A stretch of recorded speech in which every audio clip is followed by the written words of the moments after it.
Assalamu alaikum and welcome to another video.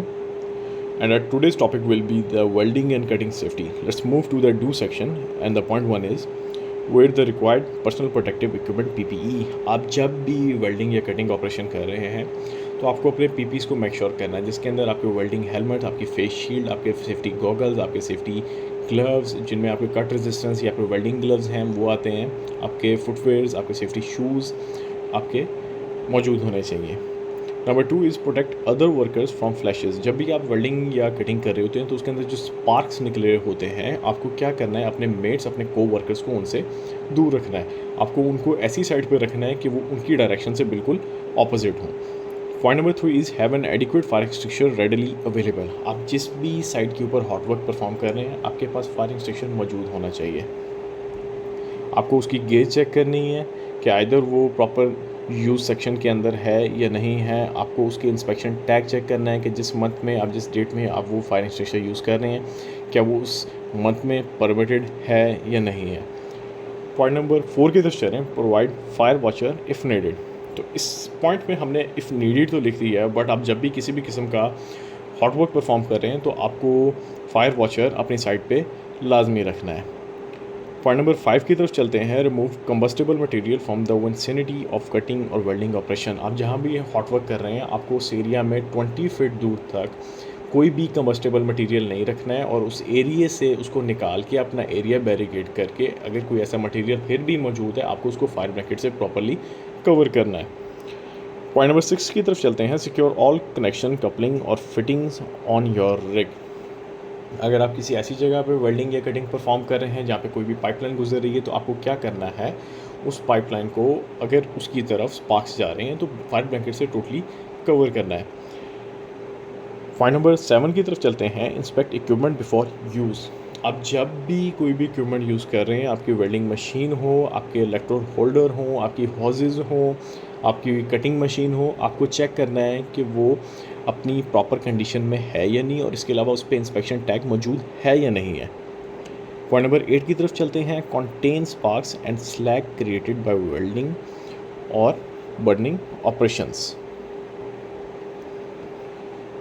इसके लिए सबसे पहले तो ये कि आप जब भी वेल्डिंग या कटिंग ऑपरेशन कर रहे हो, आप उनको एक डेजिग्नेटेड हॉट वर्क एरिया के अंदर कर रहे हैं। अगर फिर भी आप किसी साइट के ऊपर ये एक्टिविटी परफॉर्म कर रहे हैं तो आपको क्या करना है, इसके स्पार्क्स को बिल्कुल ही आपने स्प्रेड होने नहीं देना है और उसको फायर ब्रैकेट से उनका एरिया आपने मिनिमाइज़ करना है।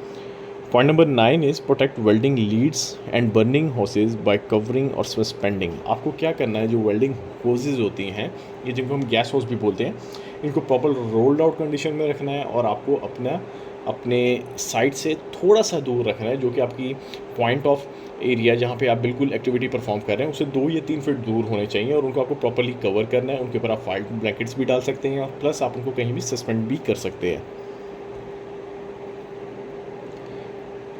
Point number 10 is store gas cylinder upright with the valve and up. आप कोई भी सिलेंडर यूज़ करें जिसमें आपके ऑक्सीजन सिलेंडर या एसिटिलीन सिलेंडर्स हो सकते हैं, तो आपको उन्हें हमेशा अपराइट पोजीशन में रखना है कि उनका जो वाल्व होता है वो अप साइड पे रहे। पॉइंट नंबर 11 की तरफ चलते हैं, तो separate oxygen and acetylene in storage by 20 feets और 5 foot half hour rated fire wall.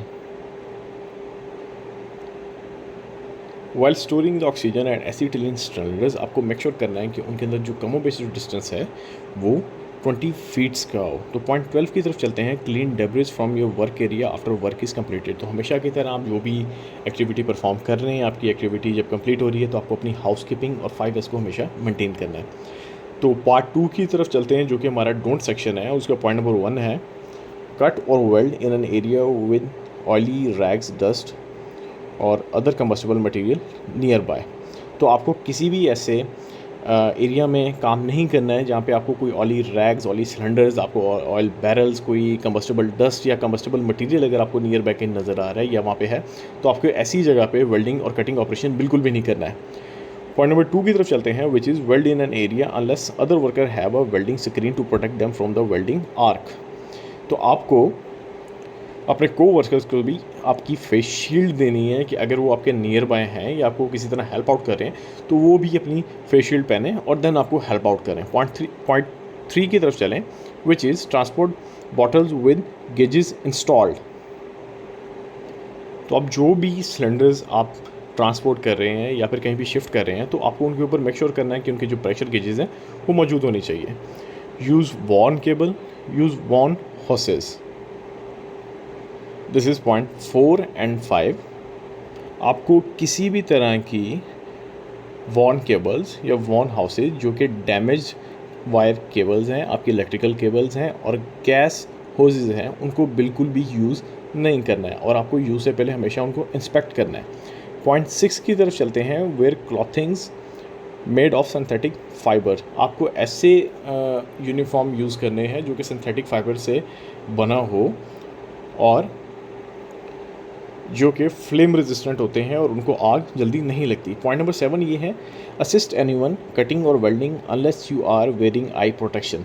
तो आप जब भी किसी को असिस्ट कर रहे हैं, आपको अपनी सेफ्टी गॉगल्स पहनने हैं और आपको आपकी फेस शील्ड भी यूज़ करनी है।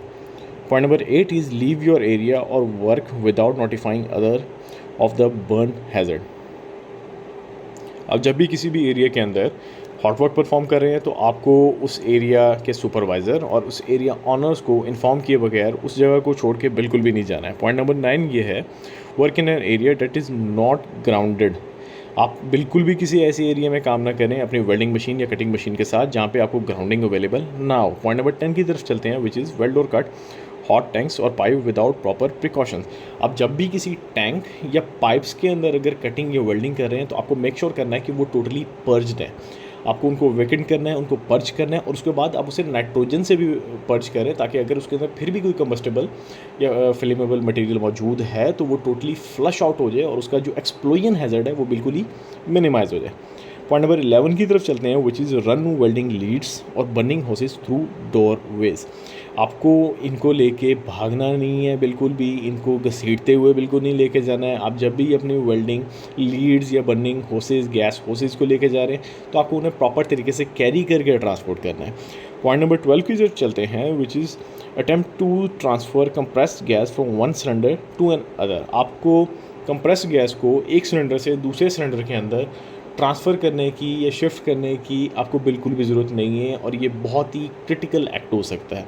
पॉइंट नंबर 13 की तरफ चलते हैं, use valve protection cap to lift cylinder. आप जब भी कोई भी सिलेंडर मूव कर रहे हों, शिफ्ट कर रहे हों, तो आपको उसके जो वाल्व है उसके ऊपर प्रोटेक्शन कैप्स को भी मेक श्योर करना है।